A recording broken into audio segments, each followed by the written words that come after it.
Bismillahirrahmanirrahim. Bismillahirrahmanirrahim. Assalamualaikum warahmatullahi wabarakatuh. Alhamdulillah. Wassalatu wassalamu ala sayyidina Rasulillah wa ala alihi wa sahbihi wa mawala. Pada kaidah yang ketiga ini kita akan membicarakan kaidah cabang, yaitu kaidah yang bersumber dari al-umuru bimaqasidiha.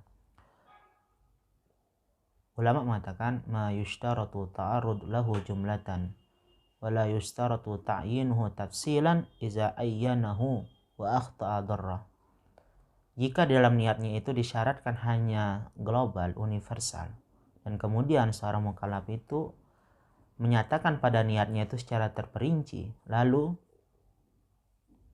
niatnya itu adalah salah, tidak sesuai dengan apa yang dilihatnya, maka ibadahnya itu akan menjadi batal.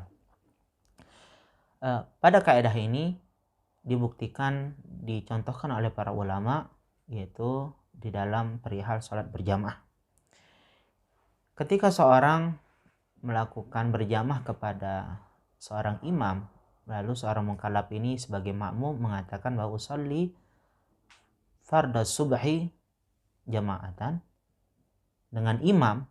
Lalu dia menyebutkan dengan Imam Zaid, yaitu saya sholat fardu subuh berjamaah dengan Imam Zaid. Ternyata setelah sholat imamnya itu adalah bakar, atau ternyata setelah sholat imamnya itu tidak sesuai dengan apa yang diniatkannya itu, maka sholatnya itu akan menjadi batal. Karena di dalam perihal sholat berjamaah, makmum untuk mendapatkan pahala berjamaah dia harus meniatkan jamaatan agar mendapatkan pahala jamaah, untuk mendapatkan pahala jamaah, dan imam tidak wajib dalam berniat jamaah. Ketika makmum si Zaid yang bermakmum kepada yang mentakyinkan diri, menentukan niatnya bahwa saya berniat sholat fardu subuh berjamaah dengan niat bakar, lalu kemudian setelah sholat yang menjadi imam adalah bukan bakar, yaitu bukan apa yang diinginkannya, maka sholatnya itu akan batal. Makanya tidak disyaratkan itu secara tafsil, secara terperinci.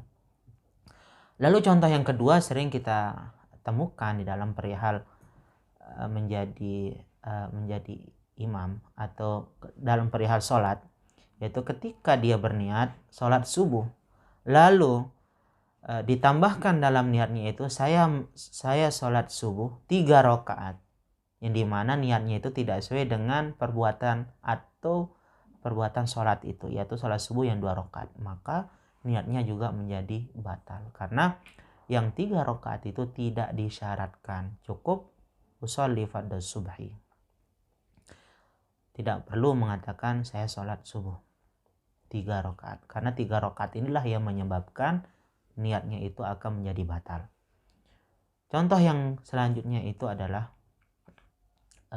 bahwa mentakyin atau menentukan bahwa yang menjadi mayit dalam perihal sholat jenazah adalah si A atau si B. Nah, seorang makmum ini menentukan atau seorang yang mengatakan saya sholat jenazah kepada mayit atas nama ini. Ternyata yang menjadi mayit atau jenazahnya bukan yang ditentukannya, bukan tergantung kepada apa yang diniatkannya, maka sholatnya pun menjadi batal. Makanya di dalam sholat berjamaah, sholat jenazah pun tidak disyaratkan menyatakan bahwa siapa yang akan kita sholatin atau siapa yang akan disolati oleh imam.